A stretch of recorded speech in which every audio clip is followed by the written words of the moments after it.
फिलिस्तीन इजराइल सीमा पर स्थित वेस्ट बैंक लगातार झगड़ों का गवाह बना है।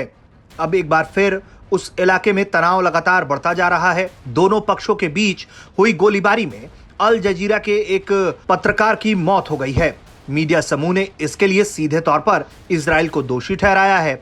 मारे गए पत्रकार का नाम शिरीन अबू अक्लेह बताया गया है। अल जजीरा ने बताया है कि उनका पत्रकार फिलिस्तीन में तैनात था। मीडिया समूह ने इसके लिए इजरायली सेना को दोषी ठहराते हुए इसको कोल्ड ब्लडेड मर्डर करार दिया। एएफपी ने अल जजीरा के हवाले से बताया कि अबू की मौत उस वक्त हुई है जब उन्होंने प्रेस की जैकेट पहनी हुई थी। अल जजीरा अपने पत्रकार को खोने के बाद काफी गुस्से में।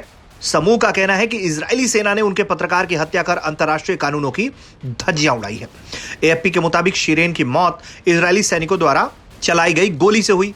शिरीन वेस्ट बैंक स्थित जेनिन रिफ्यूजी कैंप पर हुई रेड को कवर करने के लिए वहां गई थी। अल जजीरा और फिलिस्तीन स्वास्थ्य मंत्रालय ने शिरीन की मौत की पुष्टि की है। इजरायली सेना ने यह तो कहा है कि बुधवार को उन्होंने जेनिन रिफ्यूजी कैंप पर रेड की थी, लेकिन अपनी गोली से किसी भी पत्रकार की मौत से उन्होंने साफ तौर पर इनकार किया है। जिस जेनिन रिफ्यूजी कैंप पर रेड हुई थी वो दरअसल फिलिस्तीन आर्म्ड ग्रुप का एक गढ़ माना जाता है जो वेस्ट बैंक के पास स्थित है। इजराइल का कहना है कि रेड के दौरान दोनों पक्षों के बीच गोलीबारी हुई। हालांकि ये फिलहाल जांच का विषय है कि शिरीन की मौत कैसे हुई। इसमें कहा गया है कि पत्रकार घायल थे। इजराइल की तरफ से ये कहा जा रहा है कि ये मौत फिलिस्तीनी गोलीबारी में हुई है, जबकि फिलिस्तीन और अल जजीरा का कहना है कि ये मौत इजरायली सैनिकों की गोलीबारी के दौरान हुई है। इस पूरे मामले में इजराइल डिफेंस फोर्स की ओर से जानकारी भी पूरी दुनिया को दी गई है।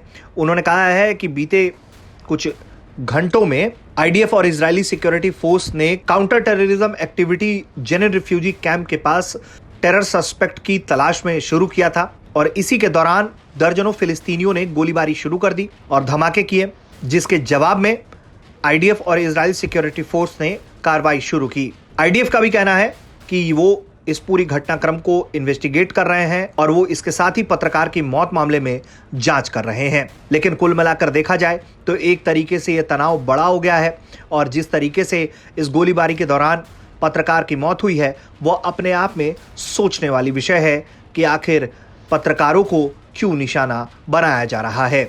इजराइल और फिलिस्तीन के बीच रिश्ते बीते साल से ही बहुत ज्यादा तनावपूर्ण रहे हैं। बीच में 13 दिनों के हुए युद्ध में फिलिस्तीन को भारी नुकसान हुआ था।